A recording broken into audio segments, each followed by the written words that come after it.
could go ahead. Thank you, Zaivy. Okay. Hello, everyone. As Angie mentioned, I am an editor for Quislaona. I also edit for the magazine, Worldbuilding Magazine.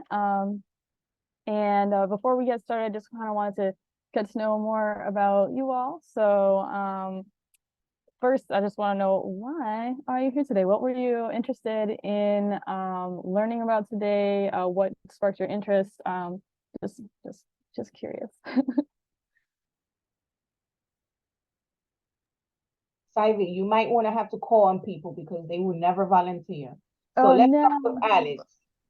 I was gonna volunteer, so no, I was gonna say, because you know, my genre is fantasy. My genre is magical realism. And I want to learn more about. I mean, I want to be more ambitious with my pieces. My pieces are short, and they like all take place in a very familiar setting. But I want to venture out and you know, and learn how to create more and be a little more ambitious, like I said. Okay, very good. Who's next? I'll go. Yeah. Hi, my name is Eduardo Almonte, and I'm in the process of writing something like a memoir with a whole bunch of magical realism tied into it, a whole bunch of mental health, how our traditions and our belief from the old country help us navigate this new one, and the difficulties of becoming part of the American system. And so, like, it's a multicultural kind of a narrative, and so I'm very excited about today.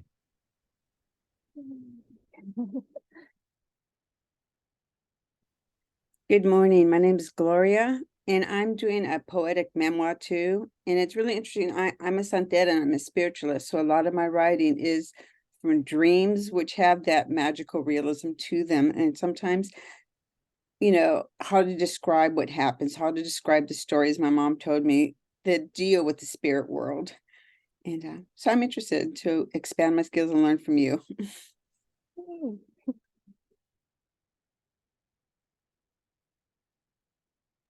Hi, I'm Jael.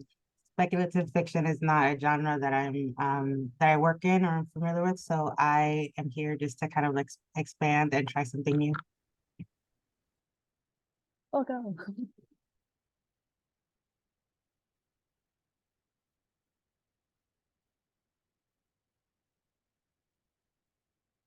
Anyone else want to go? Yeah, I'll go.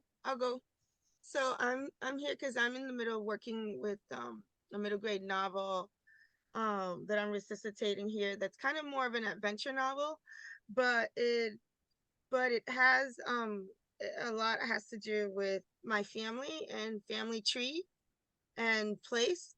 So I'm really definitely interested in learning about you know, what you have to say around those topics in a more speculative way. You know, there's definitely elements of spirituality in the novel, and there are things that are definitely not linear. So, but I wouldn't necessarily consider the project a speculative one, because of its adventure element, but definitely there are spiritual elements, and definitely there are non-linear scenes, you know, within, and that's pretty, you know, and surrealism within the novel arc. Does that make sense? Yeah. So I'm not sure if it would be considered speculative. I don't think so, but there's definitely elements of magical surrealism and all that stuff in the book. Okay, very good.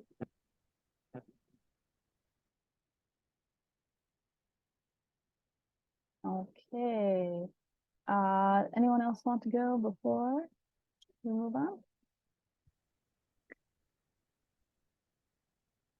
Hi, yo soy Dolores. I'm an aspiring writer, but I haven't really written anything. But my son is a science fiction writer, and he's a specialist on Dune. You know, the movie Dune, the book Dune. If you look at his Twitter feed, He's the go-to guy for Dune. And he also has written a book, Technology of the Self, which is about my family, 6 brothers and sisters who came to the United States.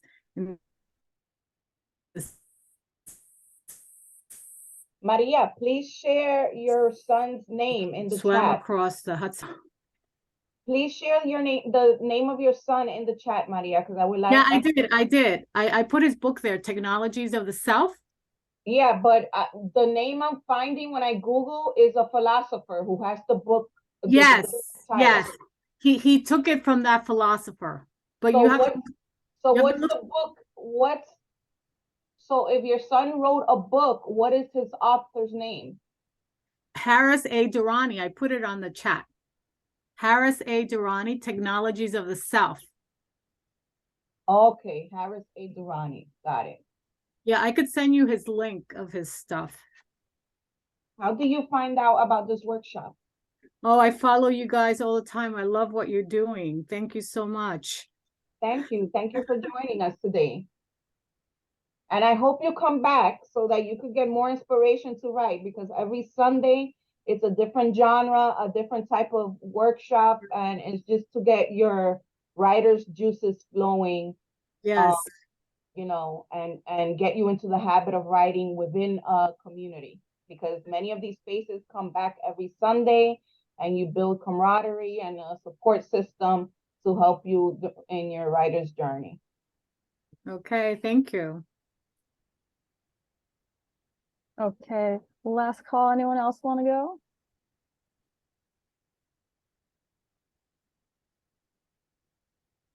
Okay. So then we're gonna go ahead and get started. So first we're just gonna kind of look at, I prepared a nice little slide for us, to go into what we're doing. So again, my name is Zaivy, and we're gonna be talking about additional materials. So first of all, this is not at all the additional materials that you can use in your writing, especially in the digital age. So if you want to know about more, please email me, because I would love to just talk about it forever. So again, I'm an editor at Worldbuilding Magazine. You can find us at worldbuildingmagazine.com. We have lots of helpful resources for how to build magical and science fiction kind of settings.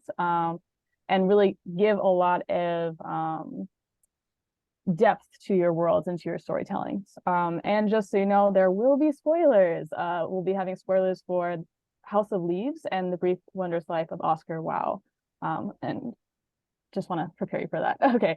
All right. So, oops, sorry. So basically what we're going to be covering today are family trees, maps, notes, and glossaries. And within family trees, we're going to just be talking about different kinds of referencing systems to characters. And with notes, there's a lot of different things that are related to notes, but we're going to be focusing on footnotes and endnotes. And in our glossary section, we're going to be talking a little bit about indexes and appendixes. Let's get into family trees and character profiles. So we're going to be looking at these novels and comics in particular. So Manu, which is a fantasy graphic novel that takes place in Dominican Republic. The Witch Boy, which is another fantasy graphic novel. Boyfriends, which is a slice of life webcomic. The Silmarillion and the Lord of the Rings trilogy by J.R.R. Tolkien, which is a high fantasy series. The Grandmaster of Demonic Cultivation, which is originally a Chinese web novel that's been translated into English. Community, which is a TV show, a sitcom. Merchant Joys Tragicomedy, which is a webcomic that's high fantasy. I, Elizabeth, which is a historical fiction novel, and A Song of Ice and Fire series from also known as a Game of Thrones from George R.R. Martin. Okay, sorry, that's a lot of titles to go through. All right, so next, having trouble going next. Okay, there we go. So family trees. these kinds of character references are really helpful in nonfiction and historical fiction when you have lots of characters to keep track of. They're also sometimes used in high fantasy, which is why we're talking about it here. If you have a story with a large cast, I highly recommend using some kind of character referencing system like a family tree. If you have like a story that is very political driven, where you have different families fighting for power, it's very, very helpful to keep track of who is who. So that's just kind of to introduce you to some uses you might have for it in your stories. Okay, so let's take a look at our first example of a family tree. So this is from the Witch Boy. You can see at the very top we have our grandmother. And this is kind of like a normal family tree that you might use like on like when you're tracking your own family history. So here we can see the lines can show you who is a descendant of grandmother. So we have Jessamine, Holly, Vervain, and Iris, our grandmother's children. And then you'll also see here we have a double line indicated by the red arrow that is used to show who is in a relationship with someone else. So we have Kieran is together with Jessamine, Holly is with Tohor, Vervain is with Samuel, and Iris is with Jade. And then if we follow the lines even further with the indicated by the blue arrow, we'll see that Kieran and Jessamine had 4 children, and their names are Hazel, Lyndon, Brome, and Persimmon. So this is just a really, and these characters kind of come in and out of scenes, sometimes for very short amount of time. So this is a really, really helpful resource for us to keep track of characters whose names we might forget very easily between scenes. Okay, here's another example for an even bigger family that takes place over a very long period of time. So here we see Finwë, and Finwë has 2 wives. The first is Muriel, and the second is Indis. And then you can also see that their children is indicated by the line that goes down. So you'll see that in a lot of family trees, lines are used and they're very helpful, but the symbols used to indicate relationships can differ and should differ depending on your project. Let's take a look at an example of that. So usually in prose, so like your standard paperback novel with no images in it, you're not going to have pictures for your characters like you might for a graphic novel. And instead you just have it listed by name. This is a very, very complicated family tree. And instead of using an equal sign like we saw in the first family tree to indicate that someone's married, we instead use the letter M because, as you can see from House Lancaster, John Gaunt, Duke of Lancaster, had 3 wives, Blanche, Constance, and Catherine. So in some instances, it's more helpful to have like a key like we do on the top right that can help your reader better understand how to read your map or your character family tree. Okay. Okay. Now, if your cast is ridiculously huge, then your family tree may not be helpful at all. So, for example, A Song of Ice and Fire has probably over 100 characters to keep track of. These 2 pages alone are about 30 characters, which is way too much to put on a family tree. It's not practical. It doesn't make sense. You can't read it. There's too many names to see. But this is still really, really helpful to have in your book. So, for example, let's say you're reading a passage and you see the name Sir Morin come up, and you're like, oh, shoot, I remember that we talked about that in a different scene. I can't remember who Sir Morin is, but I know that he's in House Tyrell. I go to the appendix at the very back of the book. I look at House Tyrell and I find, oh, Sir Morin right there at the very bottom, that's Mace's uncle. And there you go. Now you know who is who. So these are really, really, really helpful if you have huge casts to keep track of, especially in very politically driven stories where you have to know who is related to who in order to understand how the plot is progressing. So and we'll also see here, instead of a picture of a face, right, to indicate a character, we're using a house crest. So there's all different kinds of things that you can use creatively to accent your family tree or your character reference guide. So just think about these things with an open mind and be creative in how you can use them. Okay, so now, again, there are no hard rules. So for example, we have from Manu, instead of a family tree, we have just a list of characters with their faces for this specific class. This is not all of the characters. This is just the students in this specific class. Again, just a helpful way to keep track of characters for yourself, and also sometimes use as bonus content. So now we're going to talk about a relationship chart that is organized differently.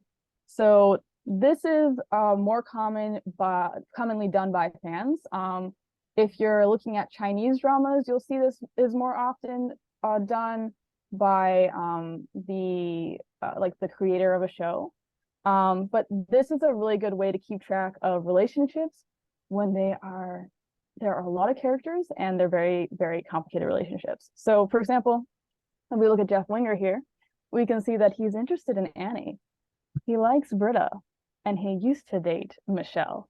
You know, so this is like just a great way to quickly keep track of characters for yourself and their relationships, but also really, really helpful for readers, especially if your series is very long and takes place over like a long period of time, like in the real world. Like it takes like several years to finish your series because you're releasing it live or something. So this is a really helpful way to keep track of relationships. Here's another example of a relationship chart. This is a very small cast.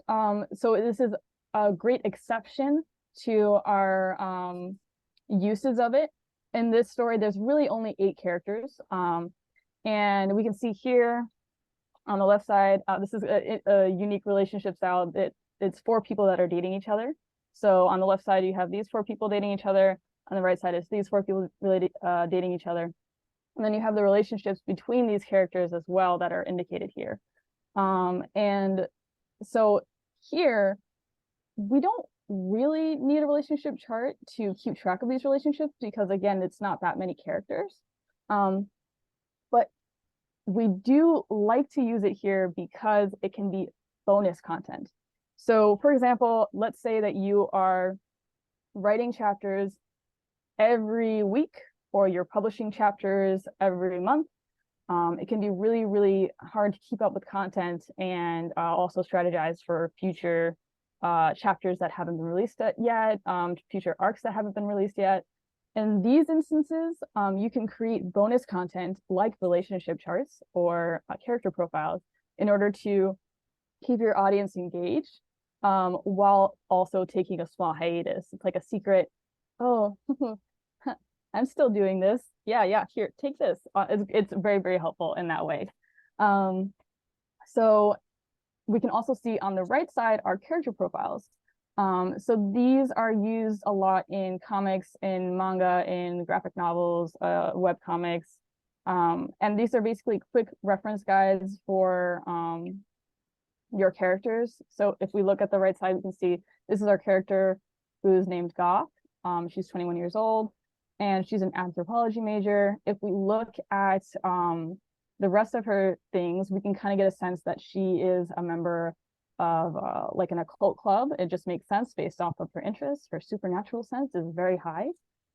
So these are great ways to provide bonus content, but they also do have another practical use. So for example, in manga, usually manga is released like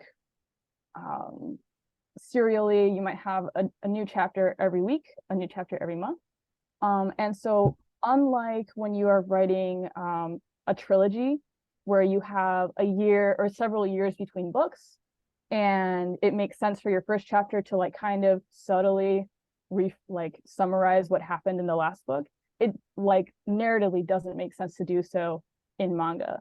And so instead what you have is usually in the beginning of the book, you'll see character profiles to remind you who are these characters and a quick summary of the story so far. And this is because the volumes are typically released. So you'll have each chapter is released in like a little magazine, and then they repackage it into a volume that's released maybe annually. So like once a year or shorter. So this is a great way to help refresh readers on, oh, who is who, I remember now, right? And they're also just fun bonus content. And again, bonus content. So here we can see another example. This was used for a Q&A section for a webcomic writer. So if you're a writer, you want to get into webcomics, these are really helpful tools for you to engage with your audience, to give them content when you need a hiatus, these kind of things. These are great tools for you. But they are not exclusively used in comics and graphic novels. This is an example from a prose story. So this was originally a web novel that was then published as a physical book. So here, character profiles are really, really practical because these are very complicated characters. Each character has a lot of details to keep track of. For example, Wei Wuxian has 3 different names. And actually, almost all the characters do have 3 different names, which is a lot to keep track of for a reader, especially if you're not used to Chinese fantasy. So here we have Wei Wuxian. His name is Wei Ying. It's also Wei Wuxian, and it's also the Yiling patriarch. So if you are reading the book and you see a name and you're like, I know this character, I can't remember who they are, you just flip into the back of the book and you find their name, and then you know who they are again. This is also a really interesting example because it includes extra information about the name that was translated. So for example, Wei Ying, his name means infant, which makes a lot of sense for his character because he's a very immature character. But it's not a detail you have to know, and it's also not a detail that's explained in the text. And so having a character profile is a great way to give you extra information that you can't normally find in the actual book. If you are, for example, creating a high fantasy world and you create a brand new language to use in it, but explaining details like what someone's name means doesn't actually make sense in the book you're writing, you can use your character profile as a way to include those details about what a person's name means in your fantasy language. So that's something to keep in mind. So in addition to Wei Wuxian's names, Wei Wuxian also has several items that also have names, and they're referred to by their name in the book. So if, like, for example, we hear that Wei Wuxian is using his Chenqing or Chenqing, we might say, oh, shoot, what is that? You go back to Wei Wuxian's character profile and you see, oh, this is the instrument. He's not talking about his sword, right? So this is another great use of a character profile that is really, really practical and very helpful to the reader. Okay, and now we're jumping into maps. Enough of those characters. Let's get into the actual spaces they're traveling through. So for this section, we're going to be talking about the 7 Kingdoms series by Kristen Kishore, her books Great Sling and Bitterglue. We're also going to be looking at Dragon Wing, The Deathgate Cycle from Margaret Weiss and Tracy Hickman. If those names are familiar to you, it's because they're also the writers for Dungeons and Dragons. We're also going to be looking at The Unraveling, which is a science fiction novel. Manu is coming back for this. Children in Blood of Bone is a fantasy young adult novel. And then, of course, the Game of Thrones series is coming back. And we have a nonfiction book, Atlas of the World, that we'll be using for as well. So maps are pretty common in fantasy. They're almost a staple, especially in high fantasy. Not so much in other kind of, so by high fantasy, we mean like your world takes place in a world that does not exist on Earth. So in high fantasy, we usually do see maps. And they're usually, for print books, they're monochrome. So they might be black and white, they might be blue and white, something like that. So we're going to be taking a look at different kinds of maps and how you can use them in your storytelling. If you want to know more about map making, check out our issue on cartography. Okay, so here's an example fantasy map. So we see here, if you are not very, very young, and you have not used, and you have used things that are not GPSs to find out how to get to things, you might already know some of this stuff. But we're also going to be looking at how these maps have changed over time in fantasy. So our first example, we're looking at the map of these kingdoms, and we also have a nice little detailed map to keep track of specifically where some of the places that our characters go to more often. And at the bottom, we'll see there's a key to explain things like what different symbols mean on the map. A map legend is similar to a map key in that it explains what symbols are, but they're more detailed explanations about how to read a map. So for example, here, we can see how many miles something is to get somewhere. Now, this is a really interesting example because this is an interactive map. This is not common in fantasy because they're very expensive to make, but they're very, very interesting if you can make them. So for example, if we're going to follow the character Cersei Lannister through the story, we can actually watch her travel and see where she goes between chapters 1 and chapter 45. So we know that at some point she goes to Winterfell, and then she eventually comes back to King's Landing. So that's a really interesting interactive map that you might want to consider making if you have the resources. Okay. So as the fantasy genre has progressed, we're seeing less and less keys. Usually people just kind of assume if you see a bump on a map, you're gonna know it's a mountain. If you see a circle on a map, it's probably going to be a lake. So you don't see keys as often as you used to. They're not as important these days. Here we're going to look at, this is a compass rose, and they give you cardinal directions. So they tell you what is north, what is south, what is east, what is west. Usually north is the only one that's really indicated because it's, once you know where north is, you know where the rest are. Here's an example of a map.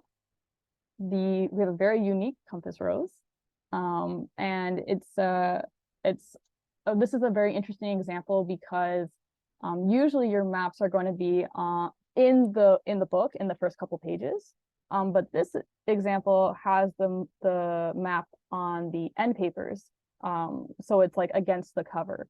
So that's just like a fun, unique example to look at. Okay, but your maps don't only have to be of countries. Everything we've been looking at so far is like huge, expansive of space. But here we have a nice small map for a castle. And this is helpful, especially when you have a lot of movement that's happening on the pages.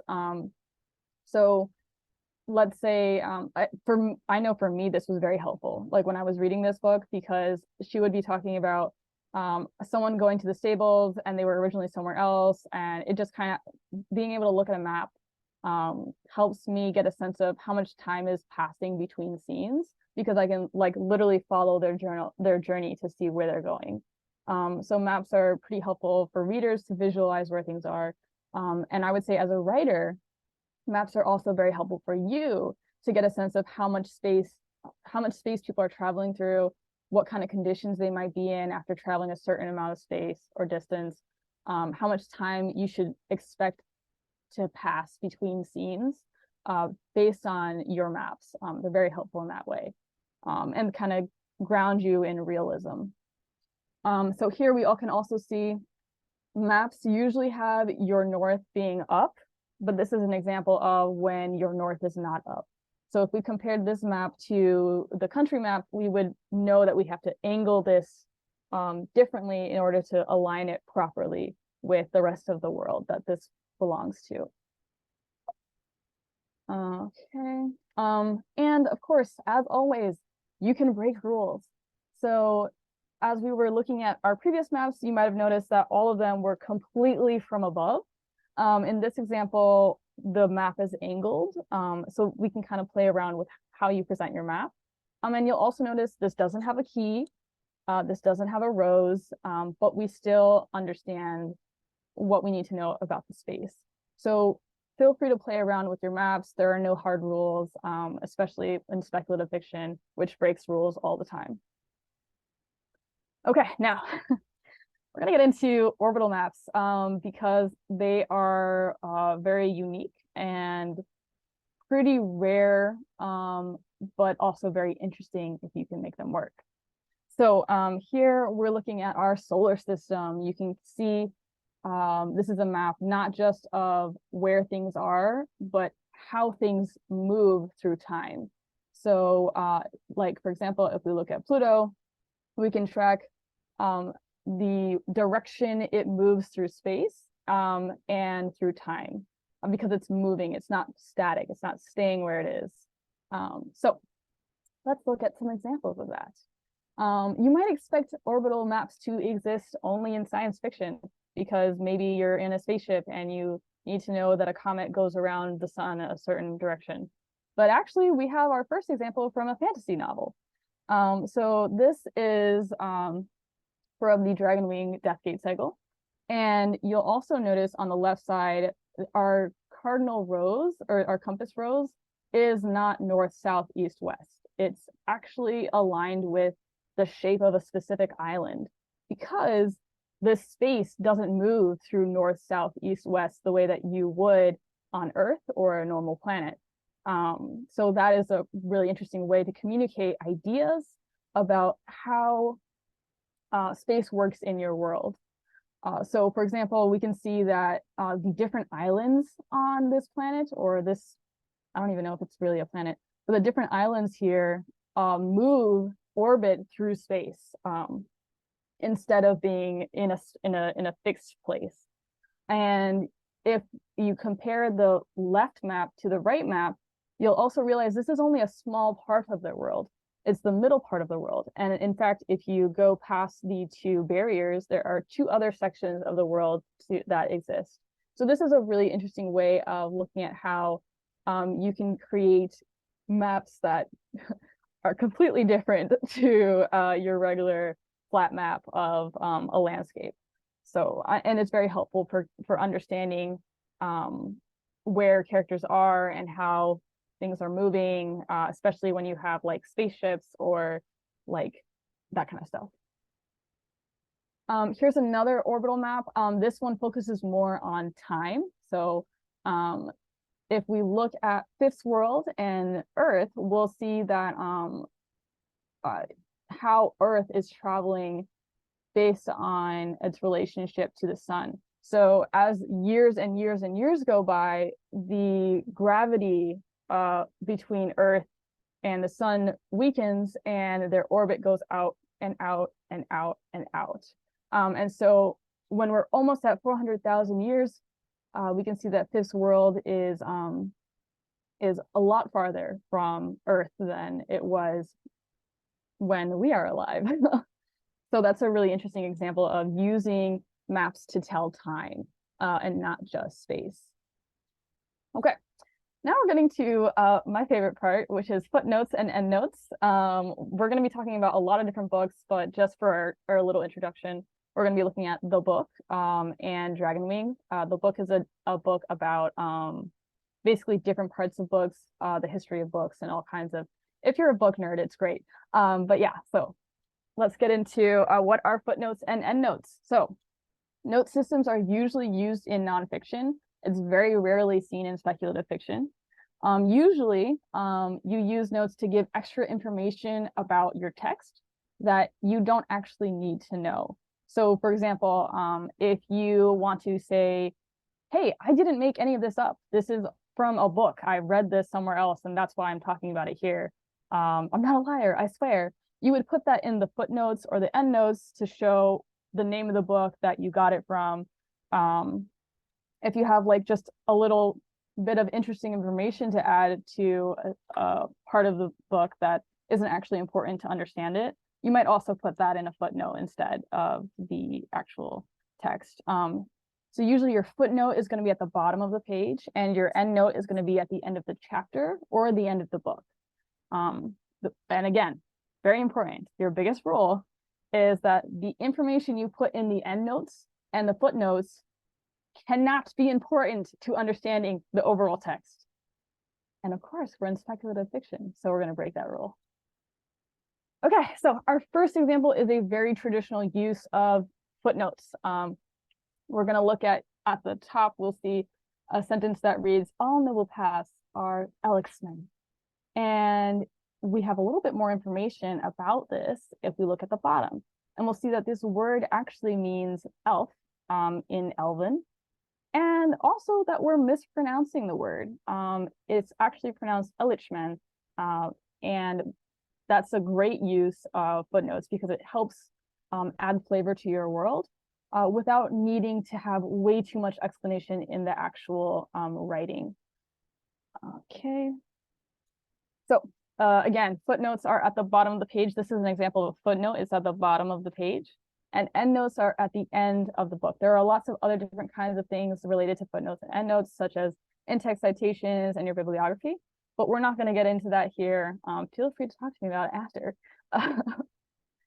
Okay, so now we're going to get into what if you have both a source you want to explain and you have extra information you want to talk about. So that would be a two-note system. This is a great example of it. Here in our body text, we have the meat of the book, the actual book, the content you're talking about.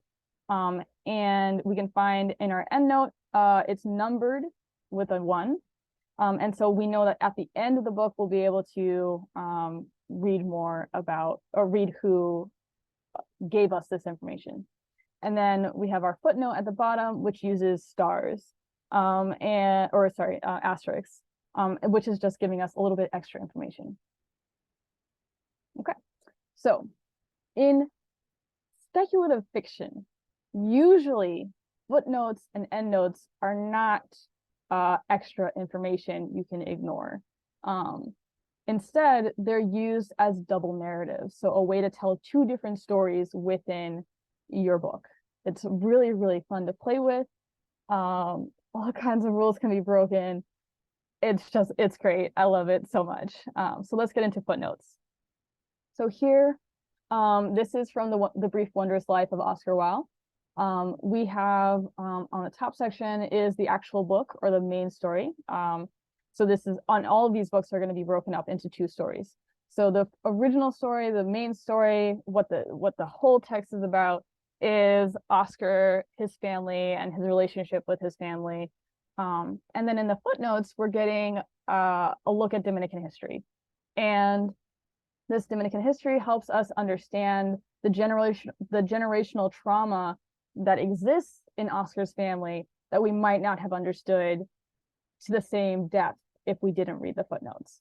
It helps give context, it helps, and it's very interesting, but it's also super interesting because the footnotes are written by a character in the book and not by the author. So that's a really, really cool and creative use of footnotes that you might want to consider. Write it from a character's perspective instead of your own. Okay, another example. This is written like a nonfiction book. It's a catalog of ogres that you can find in East Africa. And basically, this is an interesting example because unlike in our first example, where the majority of the book is the actual book, and then you have the footnotes that are making up a small part of the book, here it's the opposite. The actual book is in the footnotes, and the little extra information is the catalog itself. So here you can see, and the catalog is written by a different character. So we have our character that's writing these entries, and then in the footnotes, you'll see that the character is talking more about how they got this information. There's even dialogue. So it's a very unique example of using footnotes in your book in order to tell more information. Or this is a short story, but yeah. So House of Leaves is a very, very, very, very interesting example of footnotes. The first story is the story of is written by a character who is dead. He just died, and he is found by our protagonist, who writes in the footnotes. And our protagonist is a neighbor of this dead author. He stumbles upon our dead author's room and finds pages thrown about everywhere. There are claws in the walls and claw marks in the walls, and just it looks like something really, really bad happened to this guy. And he kind of just he feels like he has some sort of responsibility to take care of his old neighbor's stuff, because no one else is going to. And he knows that this guy was writing a manuscript, and so he thinks he's going to honor this guy who just died by putting it all together in a book. He's just a very kind-hearted neighbor who doesn't know what he's getting himself into. So let's look at that and how we do it in this book. So unlike our two note systems that we talked about earlier, where you have a number and an asterisk, or a number and a symbol, here he differentiates between the dead author's notes and his own notes through fonts instead. So for example, you'll see on the top right, or the top 38 and 39 is written in a specific font, and then the fonts for 40 and 41 are different fonts. So the 40 and 41 is written from the character, our protagonist's perspective, and the top footnotes are written by the dead author. So that is very interesting. And here we can see that the footnotes for the dead author is also in the same font of the majority of the text, or the manuscript that is the dead author's manuscript. Very interesting that I just find it fascinating. Moving on. So as this story progresses, and as our protagonist falls deeper and deeper into madness, we see his writing style changes quite a bit, and his footnotes become longer and longer as he explains more and more of his story. Sometimes his footnotes even become several pages long, which is not at all what you're supposed to do with footnotes. I mean, you can have them like span several pages, but usually they take up like less than half of the page. But as this protagonist like continues and continues and continues through his story, he'll take up entire pages, which is very unique and is definitely breaking a rule on how to use footnotes. So for example, so footnotes usually are divided with like a little line at the top to indicate where footnotes start.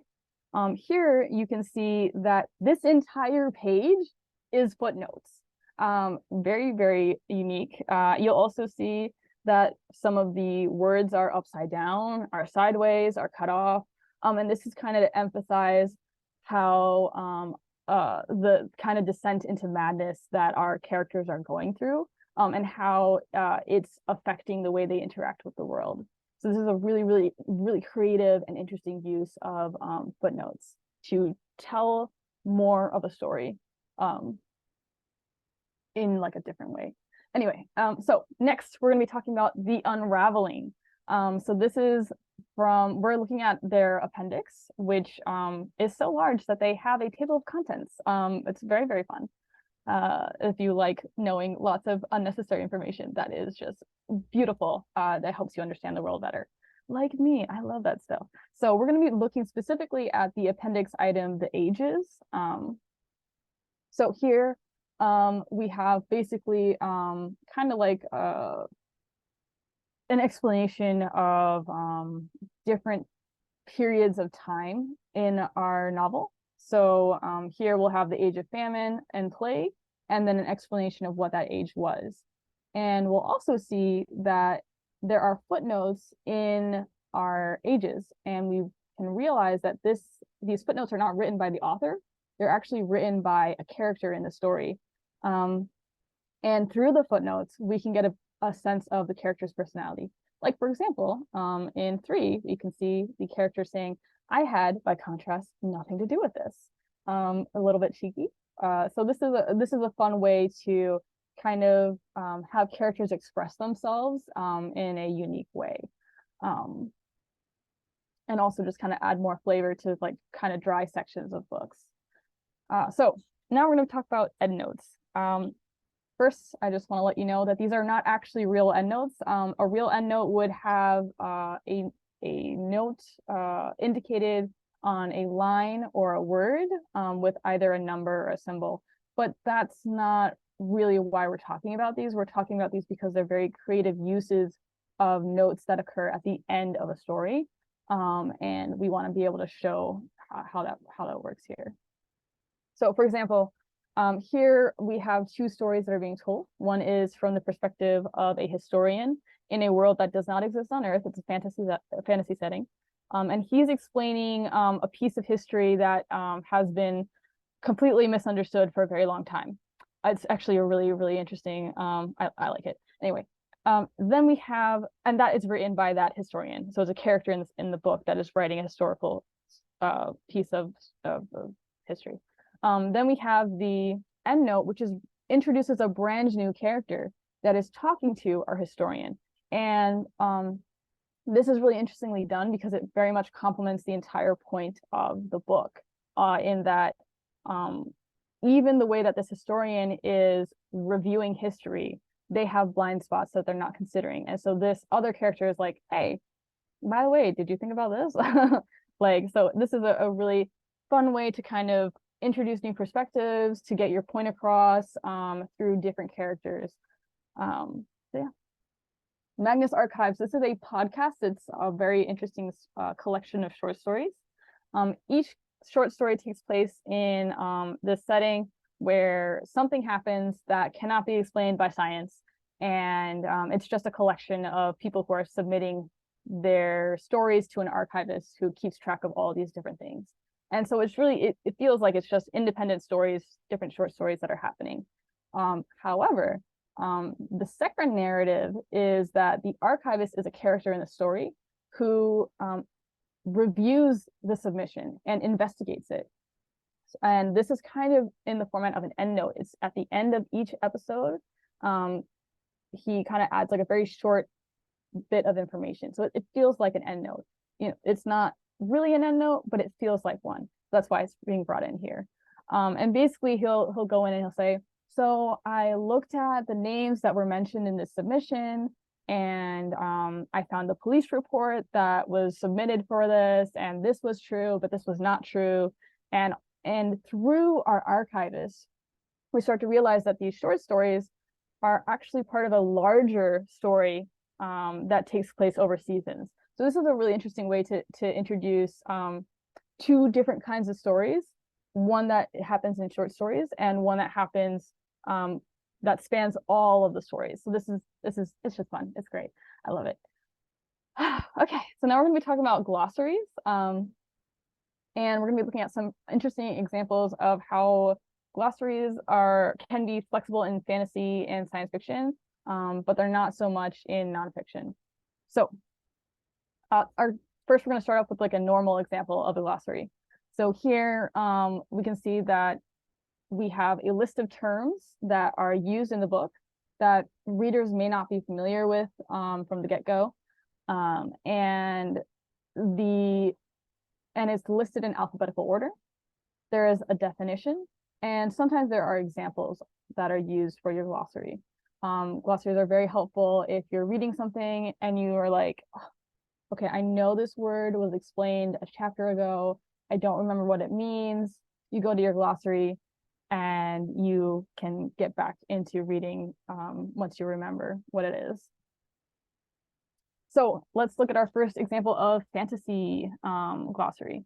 So this glossary is, like we said before, it is arranged in alphabetical order, and it has a definition for each of these terms, but it also does something else. It also gives context because these are translated words. And so we can see that, for example, I'm not going to even try to pronounce it, but at the very bottom with the Chinese calendar, that these words translate into heavenly stems, earthly branches. So this is a really helpful tool if you are bringing in ideas that are not only new to readers, but maybe they're translated differently. So whether that be from Spanish or from a language that you just made up for your entire world, this is really helpful. So really quickly, we're going to explain the difference between an index and a glossary, because these do get confused pretty often, especially if you don't have like an editor to kind of like be like, hey, wait, that's not what we're doing. So a glossary is an alphabetical order, as we said before. It defines words that readers may not already know, and they always appear at the end of the book. Your index is also in alphabetical order. But it does not define anything. And if you look on our right side for an example, you'll see that each word only has a page number next to it. And this is how you use an index. It's only to find out where something was mentioned in the book. So yeah, so that's very, very, very helpful to know. So I'm just going to show you like how easy it is to confuse this. Merton Joy's Tragicomedy is a wonderful high fantasy webcomic. And at the end of each chapter, sometimes they'll introduce an element that was mentioned in the story. And here it's called an index, but it's actually, if you look at this example, it's more of a glossary. So we see it's in alphabetical order, correct for both index and glossaries, but this has a definition of the word and an example of how it's used in the setting. So this is actually more of a glossary. If it had page numbers, it would be an index. And without a definition, it cannot have a definition to be an index. When you're looking at webcomics, you might not have your glossaries or your indexes at the end of the book because you're releasing chapter by chapter and it's not as practical. So that's something to keep in mind when thinking about glossaries and indexes. Now, when we're looking at Quislaona, a Dominican Fantasy Anthology, this is also not a true glossary. So we made a glossary, and here we'll have words that readers might actually already know. But we used this because we wanted to add context and explain how real life words differed from their fantasy settings. So it's not a true glossary, but this was a way of bending rules in order to kind of explain things better. You'll also notice we had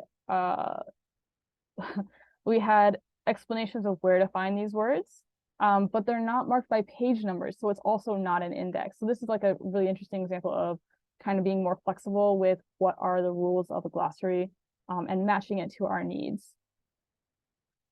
So now we're going to talk about fictional appendixes, which are kind of similar to, they're extra information that readers can use to quickly reference to things if they like need to keep track of details or remember things. So your appendix could be a table, it could be a chart, a list of illustrations, and they're always at the end of the book. So here's an example of an appendix in Mistborn. Let's say that you are reading and they're talking about how steel magic is being used by a specific character, and you're like, oh my God, I know what steel magic is, I just can't remember. You go back to that index, you find steel, and you see that you can use steel to push on nearby metals. There you go. Now you know what steel is. It's wonderful. It's a helpful tool. You'll also see at the bottom is the start of what is similar to a glossary. It is in alphabetical order. It does have a definition, but it differs from a glossary because it also gives you more information about like how people use these things, which is you might not necessarily see in a regular glossary. The glossary usually just defines terms. So this is kind of another example about of how you can use these items to work on explain things in your world. Now, this is a very interesting example of this is not a glossary, but it has a similar, it functions in the same way. It's similar to it. because this is a way to expand on ideas that are in the book, and explain what things are. But this is really interesting because it's written like an excerpt. So this excerpt is written as if it were a book in the world the story is written in. So this, for example, this is Sarton's musings. This is a small part of Sarton's musings that has been put in the book in order to explain things. So this is not in alphabetical order, as we're going to see on the next page. So here we have Sarton rune magic, root structures, and the definition is way longer than we would normally use for a glossary. And it provides extra kind of details. This also has a really interesting illustration because it explains how the magic system works with their runes. So this is just an interesting way of showing how you can give extra information that's not super important to understanding the book, in a way that feels like it's inside of the world still. So you're reading this, it's written by someone who's inside of the world. This is written by a character in the story that we don't know. And it's a fun way to engage your readers and kind of add a level of realism to your stories. Very fun. Yeah. So basically, what we talked about today are family trees and character profiles. These can be very helpful in a lot of different ways, both as a way to reference things for yourself and for your reader, and also as bonus content if you are a serial author and you are releasing stuff every month or every week and you need a break. Maps are really helpful for people to visualize where characters are in a story. And they're also a great way for you to keep in mind how much time should be passing between scenes if your characters are traveling. Your notes can have a lot of interesting uses, but they're in science fiction and fantasy. They're most often used to tell double narratives, and they're most often told by different characters. They're written by different characters in the book instead of by you. And for your glossary and appendix, there are so many different kinds of things you can be using here, but they're basically supposed to be quick references that your readers can go to if you have a lot of details to keep track of, and this is a great way to keep track of those details for them for when they're reading. Okay, so we got any questions?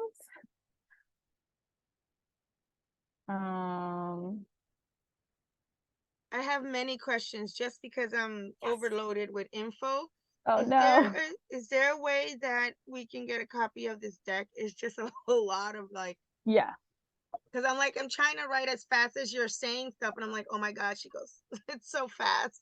I'm so sorry. I no, tried it's totally fine. It's just a lot of amazing information, and yeah. It's so, I feel like there should be a series on this. Oh, I would love to. I could just talk about this all day. So I'll go ahead and share that with you now. I think Angie also is going to be sharing the link probably in email or something. But I'll just go ahead. Thank you so much, Zaivy. Thank you so much. Yeah, of course. Okay. Yeah, so did you have any specific questions that I could explain?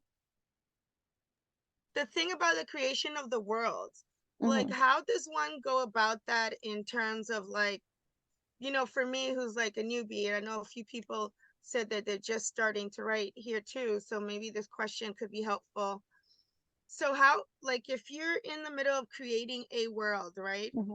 Which strategy do you advise or maybe suggest for somebody that's new to creating a new world, in terms of do we do mapping, do we go through as profiling our characters, with the character profiles? What would you suggest if you're just a beginning writer, let's say you have an idea and you're trying to create a world from scratch, what would be your best tip for someone that's starting? Okay.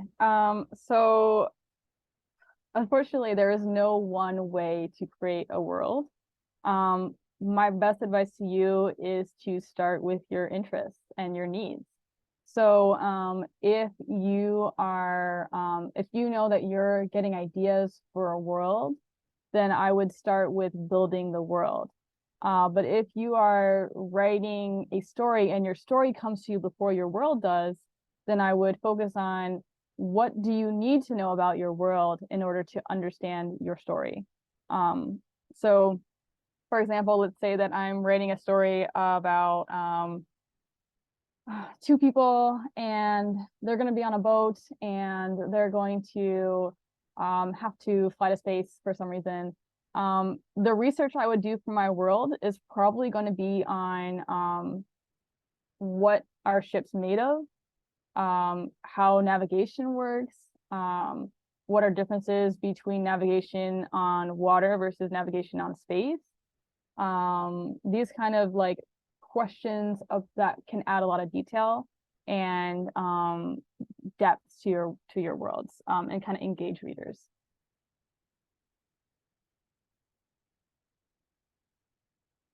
Yeah, so basically just taking your story and your needs and building your world based off of what your needs are. Okay, any other questions? I have a question. Yeah. I have a couple questions. First question is, can we be friends? Like, yes. I have my copy of A House of Leaves right here, and I was like, yes, hell Oh yeah. my God, yes. Yeah, absolutely. Gang. For real, for real. I also have this, which is wonderful. I don't know if you've ever heard it. It's by this company called Pip Decks, and they this for everybody really. They do like these cards that are really wonderful. And truth be told, I bought it when I was when I had a little bit of a roadblock, because they're just like really wonderful. They explain a concept and then you just write a short story about it. It's great. But overall, it has helped me kind of put all of this in a manageable format. So my question is, what tools do you use to make a very messy idea something tangible that you can give to someone else? Like, is it just pen and paper? Right now, I'm looking at a program called Obsidian, that it's almost like a second brain, but that seems like building a whole factory for just like, I just need to take a bicycle across the street.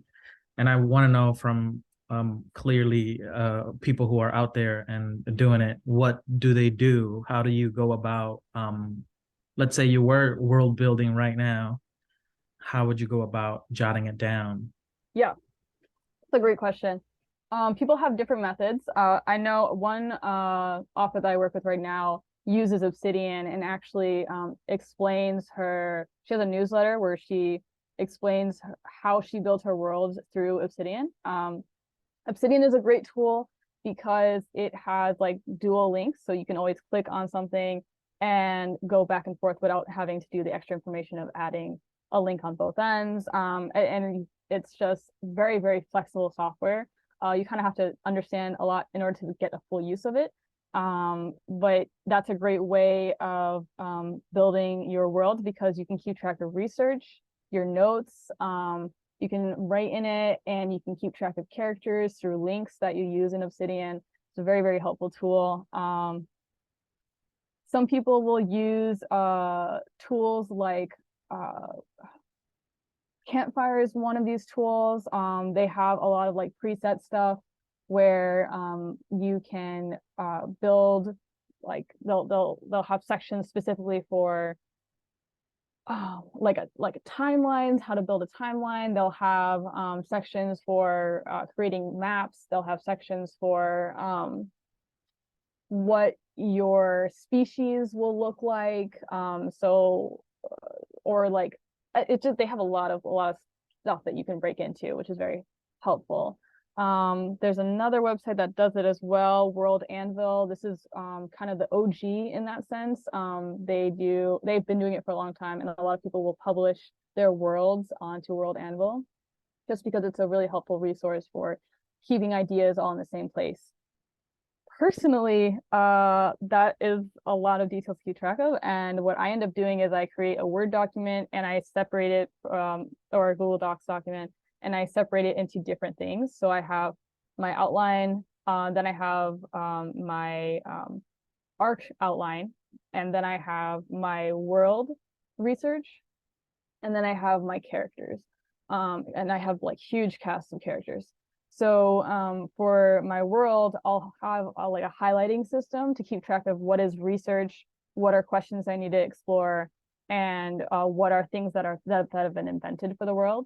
And then I'll have for characters, I'll break it down by relationships, and then also what country they're from, and then also what are places in those countries to keep track of. And then on paper is where I have my map. There are map creators online that you can use. There are also random map generators you can use. But yeah, so those are there's a lot of resources out there that you can use. And they're very helpful. So I'll just put in there Campfire. I'll put in the links for Campfire and World Anvil.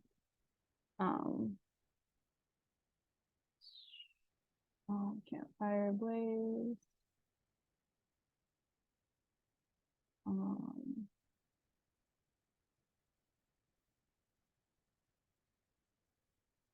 Whoops, not that.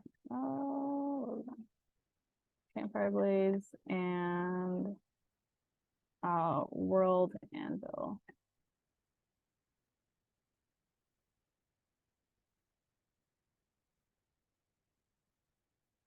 Okay. Okay. Any other questions? I know I talked about a lot really fast. I'm sorry. I just had so much I wanted to talk about. So yeah.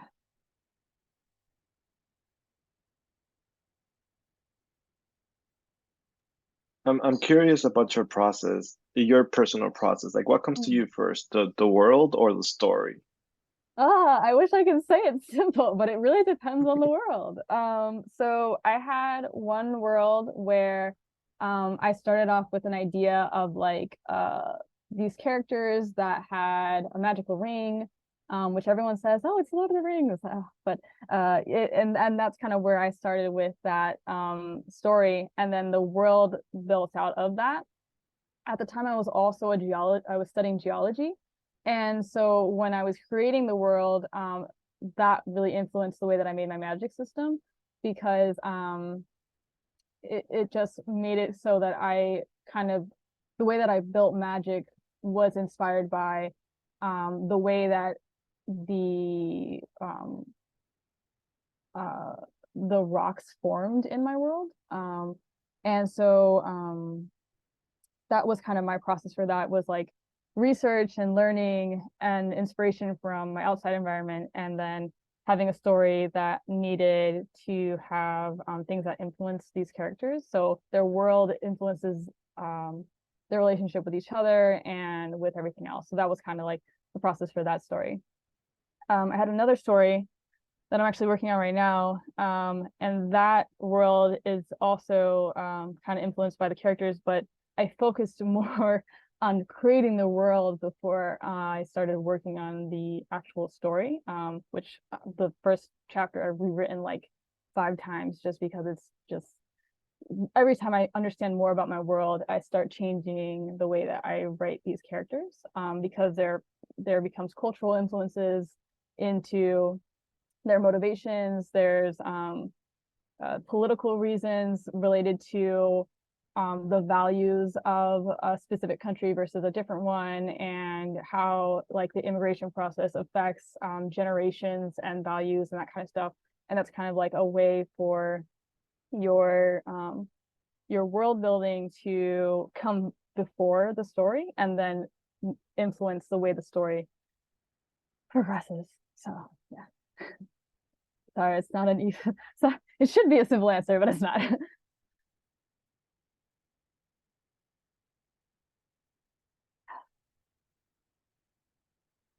Okay. Anyone else have any questions?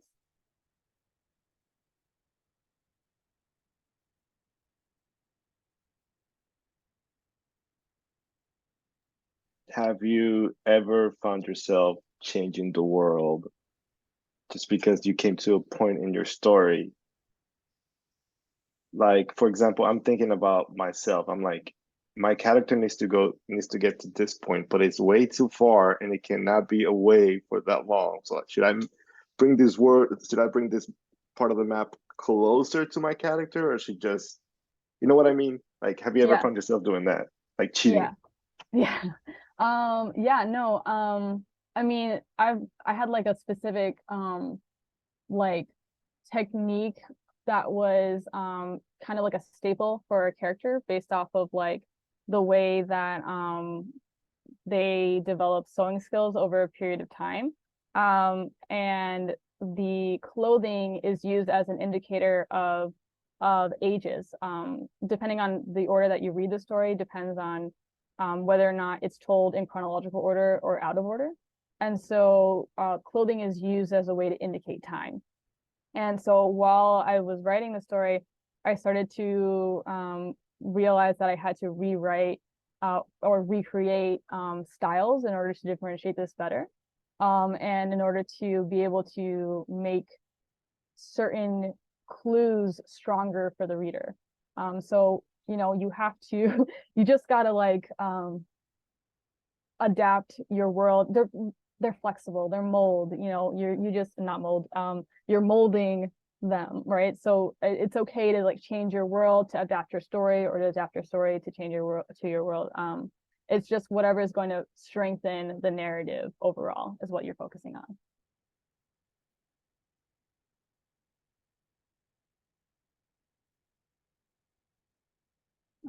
Okay, any other questions before we get into the nice little activity?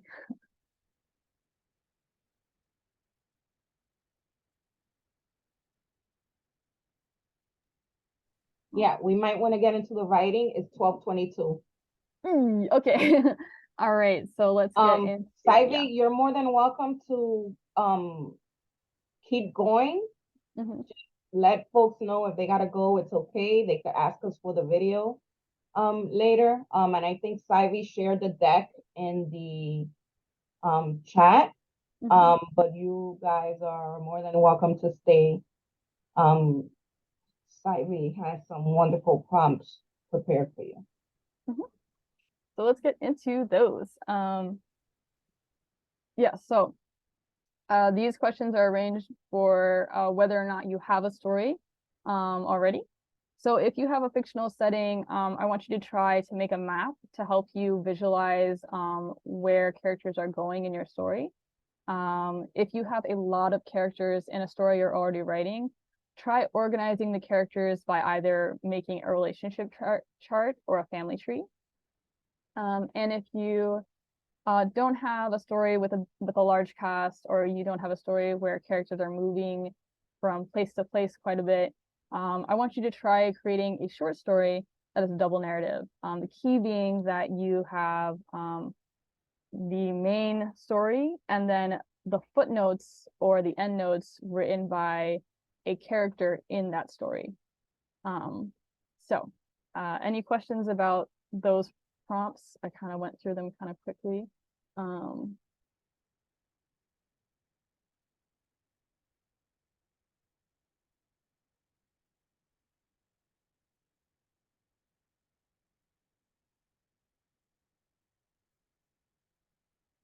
If there are no questions, feel free to jump in it. I'm just going to leave I'm this so up. glad you put the pronunciation of your name there. Oh, yeah. Zaivy. I would have pronounced it really weird. I Yeah, have my like fat Cibaeña accent when I speak Spanish, so it would have been like a Zaivy. Yep, yeah, nope. Zaivy is half Dominican, so that she has a combination like a lot of us do. Yeah, this is like it's an interesting name because it's like my parents wanted the name to be pronounceable in both English and in Spanish, which is why it's the AI for Zaivy. But a lot of people will pronounce the V like a D, so it actually is pronounced like Zaidi in Spanish. And in English, it's usually pronounced as Zaivy, so it doesn't actually work in either language. Wait, how do they say it in Spanish? Like Zaidi, like with a D instead of a V. Oh, really? Yeah. So it's just like a funny, like, we'll make it you can say it in both languages, and it turned out to be not pronounceable in either language. It's great. Can't win. A fun little linguistic fun fact.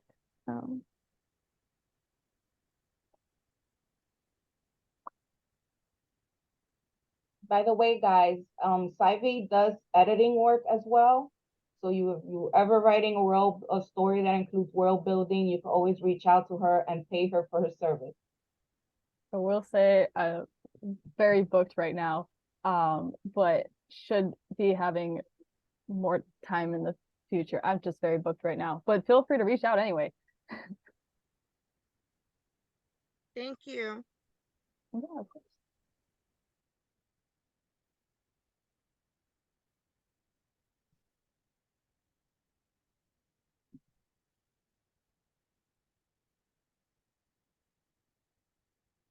If anything, we can always just talk about fiction, because I love talking about fiction, and talk about all kinds of additional materials and how the digital age is really changing the creative uses of additional materials.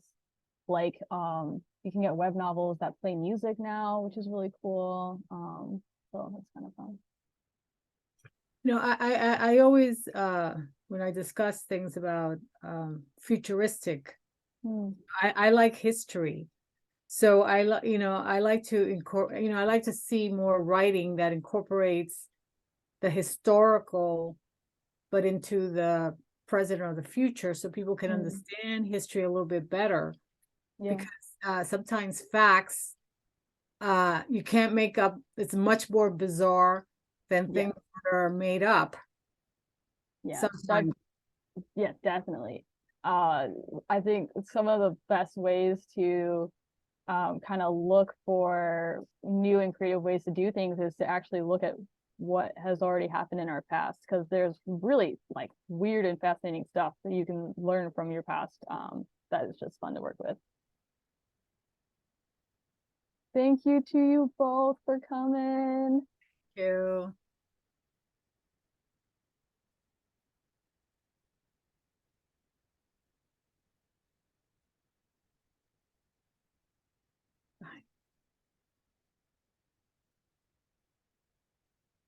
Thank you. Bye.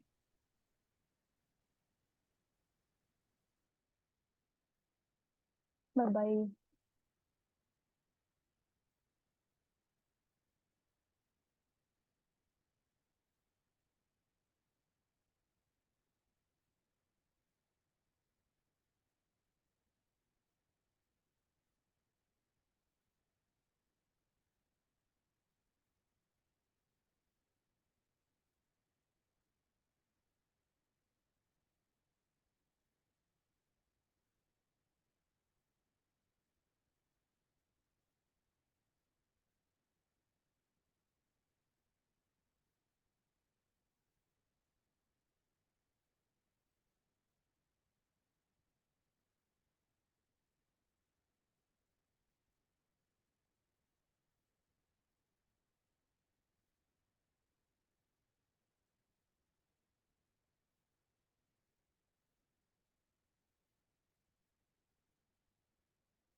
No problem. It's good seeing you too.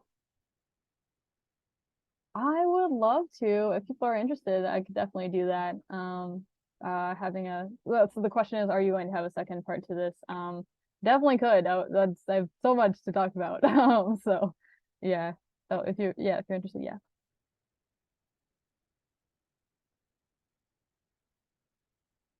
Oh, okay. Yeah. No, definitely. Edward said, to Paulo's point, I'm interested to hear your thoughts about extracting science fiction from nonfiction histories and past. I'm actually just going to recommend I work with an author. Her name is Eleanor Connick, and she has a newsletter and resources online to explain literally her research process and how she looks at science and history to inform the way that she writes short stories. And she'll break down her research, the things that she's used, and some of the stuff she does research on actually ends up inspiring or helping me know, oh, this is where I need to look if I want to know more about this. So I'll go ahead and share her website for you now, because it's kind of the perfect way to explain what you're asking for.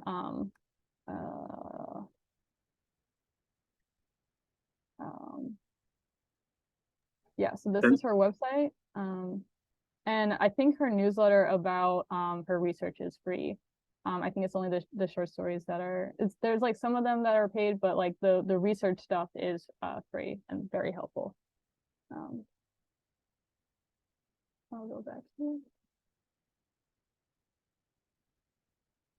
But also, like, if you want like a really interesting example of that, a lot of people will point out the ways that George R.R. Martin is inspired by like real historical battles that influence the story. So he'll like base certain scenes off of things that have happened in history.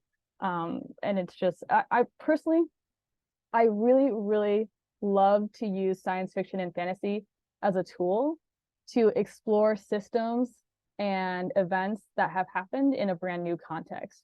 Because I think when you do that, there's like an underlying element to those things that can be understood on another level when we take away the distracting pieces of what really happened. I don't know if that makes sense the way that I explained it. But like basically, like for example, in the book, The Unraveling, which we looked at today, this book takes a look at the gender binary system, but it does so with genders that are brand new. So instead of the male-female dichotomy, it's instead stide and veil.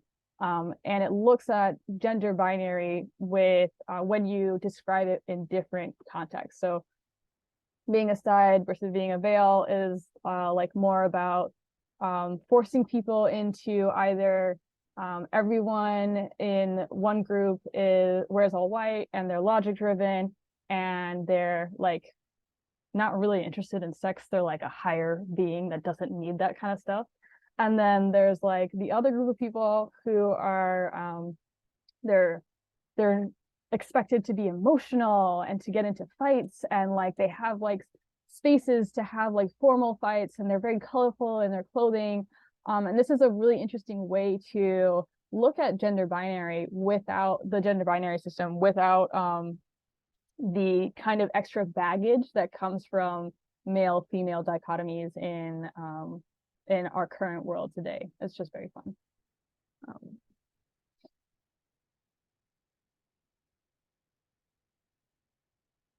On tech and the arts. Okay, so one thing that's really fun, oh my God, we actually have an issue about the arts. And it's just such a great issue. I really loved working on it. In Worldbuilding Magazine. I think we also have an issue on technology, but yeah, so arts is a really interesting, oh wait, oh, I feel like I must have an example on my shelf of like a really good use of art. I think I was actually thinking about it the other day too. But art can be really interesting to explore. Oh, one of our examples today talks about art. Where is it? Oh yeah, here. So from New Suns, one of the anthology, the short stories is the one that we looked at today. So The Virtue of Unfaithful Translations. And in it, they explore this art piece that was used kind of like, because they don't have photographs back in the day, they use an art piece to kind of illustrate a historical moment. And they talk about the symbolism that's used in the art and the color choices that's used in the art, and how that was used, these different choices were used to kind of like get a sense of like how women were not respected in that time period, And it also gives an opportunity for the author to talk about how color influenced, like the color green versus the color red, influenced, like, what was it? The relationship between these two world leaders who wanted to kill each other, but by the end of the story, we're like, oh, we respect each other. We are gentlemen. And so it's like a really interesting way of using art to tell a story. Oh, Warbreaker. Warbreaker is a really, really great example of using art in your story. It's Warbreaker by Brandon Sanderson. It's one of his only like single story volumes. I think he wants to expand it into a series later, but it's been so long. So whatever. But anyway, in Warbreaker, art is used as a form of prophecy. And so artists will create art pieces, and then they'll submit it to these gods who are living gods. And the gods will talk about the art piece, and that will be translated into a form of prophecy by priests, or I don't exactly remember the word they use. And so that's a really fun example of using art in your stories. Another great example is from, I think it's from the Glitter and Ashes anthology. And this is it's a great anthology. It's about like finding hope in and optimism in the like a dystopian setting. And in this story, I don't remember exactly which one it was, but the protagonist is they're moving a package, and it's a very, very important package. And when we get to the place they're going to, we realize this package is an art piece. And the story is basically talking about how art is a way to keep people alive and kind of like thriving, even amongst like a world that's kind of destroyed. So that's like, those are, it's just, I love it so much. And then we can also talk about technology, but I feel like I'm probably rambling too much now. How Web3 is going to change the art world. Oh yeah, that's been very interesting, especially in regards to AI art, which is like very, very seems controversial these days, depending on who you're talking to, whether it's an artist or whether it's like people who want to use art as like a resource, or AI art as a resource, and all kinds of, it's very, very controversial. So that is definitely, I'm very curious to see how that ends up in terms of sci-fi and stuff. I think some people are talking about how you can use, I saw someone the other, like last month, I think, was talking about how they used AI to create an essay, and the sources for it, which was just like blew my mind. I was like, wow, you can do a lot with AI these days.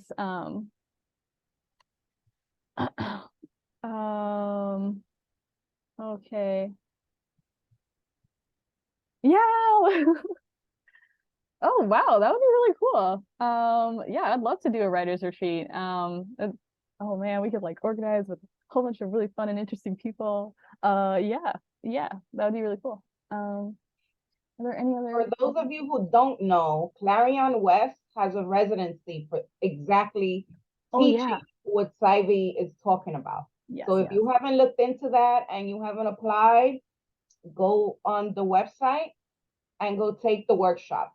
Alex, who was here, we did an Instagram live where he spoke about the retreat. He has taken it himself, and he was encouraging other Latinos because he was the only Dominican person taking this workshop. So I will put the link in the chat. But yeah, Zaivy, it seems that you and I are gonna have to set up another 6-week writing workshop. Yay! Now that we're done with Quislaona. Yeah. What can I say? Being a nerd is useful for some things. I put the link in the chat, guys. They offer scholarships, so feel free to apply. make sure you complete all the requirements. And yeah, they have really, really great info. And I don't know, Zaivy, if you shared the Worldbuilding website with all the tools, because if people were geeking out with this workshop today, they'll definitely be geeking out with the Worldbuilding Magazine website. Yeah, so our website is worldbuildingmagazine.com. It's also in the slides that you looked at earlier. Yeah, so it's love. Our next issue is going to be about hydrology, like how to build rivers and what are like different ways that rivers and lakes and whatnot have been useful in history and all that kind of fun stuff. Can you walk them through the website? Yeah. So here's our website. You can subscribe to our newsletter. I think it's basically just updates about when we're publishing stuff. These are our issues. All issues are free PDFs. Wow. Yeah, all of them are free PDFs. That's amazing. Great. Yeah. So like, for example, if you want to take a look at disasters and apocalypses, this issue talks about those kinds of things. We get interviews. Gina is already losing it. Yeah, we have interviews with people from Dungeons and Dragons and Stargate and all that kind of fun stuff. So and each issue has a theme that you can explore for your world building. So disasters and apocalypses, social etiquette and expectations. And if you want to have a specific theme in an issue, I highly recommend you join our Discord, because you can actually vote on what each issue is going to be about. Yeah, so cosmology. Where's our arts issue? Let me see. Yeah, so here's our issue on the arts. I know we were talking about arts earlier. Yes, welcome to the nerds. Eduardo, I had no clue that you were this nerdy. It's that masking, you gotta just look sexy as much as you can, and then be like, hey, do you want to see my Raspberry Pis, which I have several of them. Lovely. That's hilarious. We do have an issue on technology. Great. We even go into stuff like death and taxes, because for some people are really interested in that. So and if you need a guide on how to start world building, we have our first issue about that. And we recently this is for Edward. Eddie, if you're watching, if you're still on here, because I was texting you, but this would be for you, the how to getting started. Yeah. That I think we also had an issue called Getting Started Again. But I don't see. Oh, there it is. Yeah. So we have 2 issues about how to get started on world building. Yeah. So pretty fun.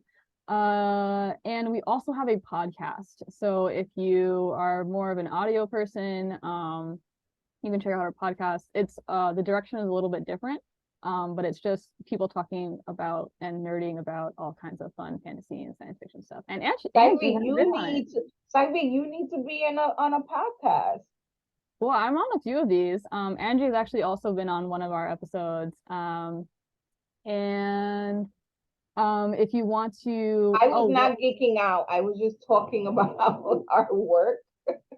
But Zaivy goes really deep, like on the podcast. You guys really tackle these topics. OMG, I can write for your magazine? Yes, you can. Oh my we God. are actually accepting submissions right now. Not that I don't have enough on my plate, but oh my God. Yeah. We accept art, we accept articles, and we accept short stories. So have fun and do that kind of interviews, that kind of stuff. If you want to join our Discord, I think that's on our contact page. Let me just check. Yeah, our link to our Discord is going to be on our contact page. So yeah, that's our magazine. We're great. See, I know great people. Y'all could thank me later for bringing Zaivy. Yes. Actually, the way you thank me is by making a donation to Zaivy. So Zaivy, please provide your Cash App and your Venmo so these guys could show you their Oh yeah, appreciation. yeah. Put it in the chat. So Zaivy. if you didn't donate really? via the website, please send her some love donation for her work, because Zaivy didn't even show you 10% today of what all the info that she has, because this is like her passion. So yeah, we're gonna work out, Zaivy. I'll hit you up, you know, after we're done with Quislaona and everything about Yes, put the Venmo in the chat, teaching Zaivy. another Okay. world building Wow. Thank workshop. you. I have Zelle. I don't know if you guys have Zelle. I have Zelle. I have Zelle. Wow. Wow, thanks, man. That's really cool. Yeah, I always encourage people to donate to our facilitators, because you guys prepare yourselves and you do this for free. So, you know, it's always, and I don't charge for the workshop, but if you're able to donate what you can, that'll be greatly appreciated, especially if you love the workshop. Yeah. I hope you all did. I had so much fun with it. I love talking about this stuff. So you don't have Cash App, Zaivy? Does everybody have Zelle? I don't think I have Cash App. Maybe I downloaded it once in Or college. Venmo? Or Venmo. Sometimes Or- Venmo or or PayPal PayPal? is easier. I have PayPal. Okay, yeah, put your PayPal. Okay, it's the same email. Oh, okay, cool. Yeah. Because, you know, for Zelle, you need to create the contact in your bank account list. Oh, okay. Yeah, my bank account has it. My bank has it. I know I have a great bank. They even have the button and everything Yeah. on me my too. It's great. online banking. They're so advanced. I love it. Because not every bank has it. No. Okay. Yeah, my bank has it. It's very fun. I like it. How are we it just- doing with time, Zaivy? Do you need more time, or are you good? How? I'm good. I hope everyone was able to use the time for, I'm sorry I talked during it, but for their writing exercises. Does anyone have any last questions before I head out for the day?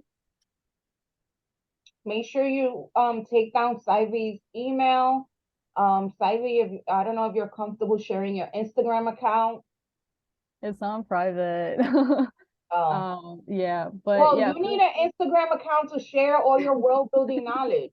Okay, You all right, do. I'll Like, work on open that. a That is business not page. private, Yeah, because you I have have a a business wealth one. of knowledge that people want. Yeah, feel free to email me and just nerd out with me about this kind of stuff, because I really love talking about it. So yeah.